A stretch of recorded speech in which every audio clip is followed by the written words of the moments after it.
നമസ്കാരം, എല്ലാവർക്കും വീണ്ടും മനോവലയത്തിലേക്ക് സ്വാഗതം. ഇന്നത്തെ ഈ കോട്ട് ഒരു ടിബറ്റൻ ബുദ്ധിസ്റ്റായ പേമ ചൊഡ്രോൺ എന്ന് പറഞ്ഞ ഒരു ബുദ്ധിസ്റ്റ് ടീച്ചറിൻ്റെ വളരെ മനോഹരമായ ഒരു കോട്ടാണ്. നമ്മുടെ ജീവിതത്തിൽ സാധാരണ ഒത്തിരി ചൊറിയന്മാരെ നമ്മൾ എല്ലാ ദിവസവും കാണാറുണ്ട് അല്ലേ? നമ്മളൊത്തിരി ഉപദ്രവിക്കുന്ന, നമ്മളൊത്തിരി തരം താഴ്ത്തുന്ന, നമ്മുടെ മോട്ടിവേഷൻ കളയുന്ന.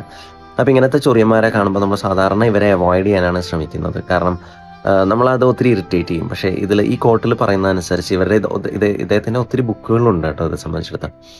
അപ്പോൾ അതിൽ പറയുന്ന വെച്ചാൽ അവരെ മൊത്തത്തിൽ നമ്മൾ മനസ്സിലാക്കുക എന്നുള്ള ഒരു ഓപ്പൺ ഹേർട്ട് വെച്ചിട്ട് അവരെന്തുകൊണ്ട് ഇങ്ങനെ പെരുമാറുന്നു, അവരിങ്ങനെ പെരുമാറുമ്പോൾ എൻ്റെ ഉള്ളിൽ എന്താണ് സംഭവിക്കുന്നത്, എൻ്റെ ഉള്ളിലെ എന്തൊക്കെ ഭാഗമാണ് മോശമായിട്ട് ഈ പെരുമാറ്റത്തിൽ റിയാക്ട് ചെയ്യുന്നത്. അങ്ങനെ വരുമ്പോഴത്തേക്കും നമ്മുടെ ഉള്ളിലെ റിയാക്ഷൻസ്, ഇമ്പൾസീവ്നെസ്, അങ്ങനെ കുറേ കാര്യങ്ങളെ പറ്റി നമുക്ക് ബോധ്യപ്പെടാൻ പറ്റും. അപ്പോൾ ഇങ്ങനെയുള്ള ആൾക്കാരെ നമ്മളെ തന്നെ കറക്റ്റ് ചെയ്യാൻ വേണ്ടിയിട്ട് പല സാഹചര്യങ്ങളും നമ്മൾക്ക് യൂസ് ചെയ്യാം എന്നുള്ളതാണ് ഈ കോട്ടിൽ. In a way, what I would request you to consider is that every Chorian in your life is a mirror itself for you. അവരൊരു കണ്ണാടിയാണ്. നിങ്ങളുടെ തന്നെ റിയാക്ഷനെ മനസ്സിലാക്കാൻ സഹായിക്കുന്ന ഒരു കണ്ണാടിയായിട്ട് കരുതുവാണെങ്കിൽ നിങ്ങളെ ഉയർത്തിക്കൊണ്ടുവരാനായിട്ട് ഒത്തിരി ഈ ചൊറിയന്മാർ സഹായിക്കുന്നുള്ളൂ. അപ്പോൾ നല്ലൊരു മനോഹരമായ സ്നേഹം നിറഞ്ഞൊരു ദിവസം ആശംസിക്കുന്നു എല്ലാവർക്കും. നന്ദി, നമസ്കാരം.